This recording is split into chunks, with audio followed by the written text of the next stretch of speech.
जय जगन्नाथ दर्शक बंधु आज जनवरी 19 तारिख सोमवार आसी आज दिन केतोटी गुरुत्वपूर्ण खबर से भिडियो को शेष जाए देखंतु एवं आपण मानक भल पाइबा स्वरूप भिडियो को गोटे गोटे लाइक कर दियंतु आ एथि सहित हम चैनल को जदि नुआ आसीचंती ताले चैनल को सब्सक्राइब करी साइड रे थिबा बेल आइकन को ऑल रे सेट कर दियंतु जहा फल रे हमर प्रत्येक न्यूज आपण सर्वप्रथम पाई परिबे। तेबे चलंतु आज दिन केतोटी गुरुत्वपूर्ण खबर ऊपर नजर पकाइबा। आज प्रथम खबर हला आसंता 22 तारिख रे मिलिबो सुभद्रा टंका। तेबे सूचना मिलिछि 18 तारिख परिवर्ते 22 तारिख रे मिलिबा नै उपमुख्यमंत्री प्रभाती परिडा सूचना दैछंती। सूचना जोग्य जे 18 तारिख भितर सुभद्रा टंका मिलिबो बोली घोषणा करथिले उपमुख्यमंत्री। 4,57,681 महिला को सुभद्रा टंका मिलिबो बोली घोषणा करथिले उपमुख्यमंत्री तथा एथिरे 1,78,398 नुआ हिताधिकारी शामिल होइतिबा बेले प्रथम और द्वितीय किस्ती बाद पड़ितिबा 2,55,265 हिताधिकारी भी पाइबे टंका। एही हिताधिकारी माने एका बेले दुईटी किस्तीर 10,000 टंका पाइबे। परवर्ती खबर एबे ट्रम्प को कड़ा चेतावनी। तेबे सूचना मिलिछि अमेरिका राष्ट्रपति डोनाल्ड ट्रम्प ग्रीनलैंड को समर्थन करबा पई 8टी यूरोपीय देश ऊपर 10% शुल्क घोषणा करिसेंती जहा एबे विरोधर कारण होईछि। फ्रांस राष्ट्रपति इमानुएल माक्रोन कहिसेंती जे ग्रीनलैंड संपर्क रे अमेरिकार शुल्क धमक ताकू भयभीत करिब नाही। से एकता मूलक प्रतिक्रिया पई मध्ये आह्वान करिसेंती। ट्रम्प को शुल्क जवाब रे फ्रांस राष्ट्रपति Emmanuel Macron social media platform Twitter रे पोस्ट करी लिखिसेंती जेतेबेले आमे एपरि परिस्थितिर सम्मुखीन हेउछु कोनोसी धमक किंबा चाप आमको प्रभावित करिब नाही। यूक्रेन नुहे ग्रीनलैंड नुहे विश्वर अन्य कौनसी स्थानर नुहे। से आहुरी कहिसेंती शुल्क धमक ग्रहणीय नुहे एवं एते एहार कौनसी स्थान नाही। जदि एहा नुहे तबे यूरोपीय देश गुड़िक एकताबद्ध एवं समन्वित भाबरे प्रक्रिया देबे। हमें निश्चित करिबु जे यूरोपीय सार्वभौमता बजाय रहिबो। परवर्ती खबर एबे काला हला कुहुडी। तेबे सूचना मिलिछि उत्तर प्रदेश रे कुहुडीर तांडव। कुहुडी जोगु शनिवार दिन सड़क दुर्घटना रे 11 जनक मृत्यु होइतिबा जणा पड़िछि। सिद्धार्थनगर प्रतापगढ़ सुल्तानपुर कानपुर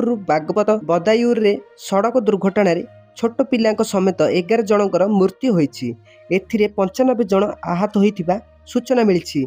आहतंक मध्यरे 40 जन स्कूल पिला मध्य अंतर्भुक्त जेउथुरु 6 जनक अवस्था गुरुतर रहिछि। सेही परि शनिवार दिन सकाळे सिद्धार्थनगर देवरुआर जातीय राजपथ 730 रो मदरैया गाँ निकटरे घन कुहुडी रे साइकेल चलुथिबा जणे स्कूल पिलांकु बंचाइबाकु जाई दुईटी स्कूल गाड़ी ओलटी पड़िथिला। दुर्घटना रे उभय गाड़ी रे यात्रा करुथिबा 40 जन पिला आहत होइथिले। सेमानक मध्यरे 6 जनक अवस्थार गुरुतर थिबारु सेमानकु मेडिकल कॉलेज को पठा जाइछि। सकाळ 9 रे घटिथिबा एही दुर्घटना रे दर्शगा जमिया तुसालीहाट इस्लामिया स्कूल अकरहरार बस एवं सनराइज पब्लिक स्कूल तुलसियापुर ध्यान ओलटी पड़िथिला। परवर्ती खबर दिल्ली रे अणनिश्वासी करुछि विषाक्त वायु। तेबे सूचना मिलिछि दिल्ली रे बढ़ुछि वायु प्रदूषण। सकाळ सकाळ दिसुनी रासा कमिबा बदले रे बढ़ुछि राजधानी प्रदूषण। सकाळ 11टा सुधा दिल्ली रे वायु प्रदूषण 450 पार होईछि। पवनर बेग ह्रास पाइबा सहित प्रदूषण स्तर पुणी थरे गंभीर स्तर रे पहुंचिछि। गतकाली राति 8टा रे दिल्लीर 11टी अंचल वायु गुणवत्ता सूचनांक अर्थात AQI 450 उपरे किंबा गंभीर वर्ग में पहुंची। वायु प्रदूषण स्तर मानक एही समय रे आग अपेक्षा 4 गुणा अधिक रही जहाकु प्रशासन पई चिंतार कारण पलटिछि। दिल्ली NCR वायुमंडल रे प्रदूषक कणिकार स्तर मानदंडर 3.5 गुण रे पहुंची। वायु गुणवत्ता प्रारंभिक सतर्कता पूर्वानुमान करिछि जे दिल्लीर वायुमंडल प्रदूषण आहुरी किछि दिन लागि रहिबो। गत वर्ष अक्टोबर 14 तारिख रे दिल्लीर वायुमंडल खराब वर्ग रे पहुंचिथिला।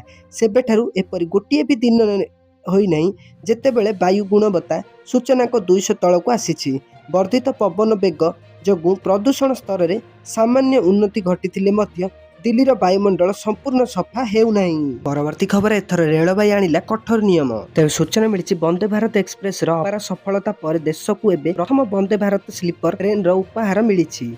प्रधानमंत्री नरेंद्र मोदी हावड़ा एवं कामाख्या गुवाहाटी मध्य रे चालुथिबा एही प्रथम स्लीपर ट्रेन को निकटरे पताका देखाई शुभारंभ करिसेंती। एही ट्रेन सुविधा एवं गति दृष्टि विमान को प्रतिद्वंदिता करबाकू प्रस्तुत किंतु एथिरे यात्रा करुथिबा योजना करुथिबा यात्री मानकू एबे निज पॉकेट एवं योजना प्रति अधिक सतर्कता रहिबाकू पड़िबो। एही प्रीमियम ट्रेन पई रेलवे द्वारा जारी करा जाइथिबा नूतन रिफंड एवं बातिलकरण नियम बहुत कठोर रहिछि।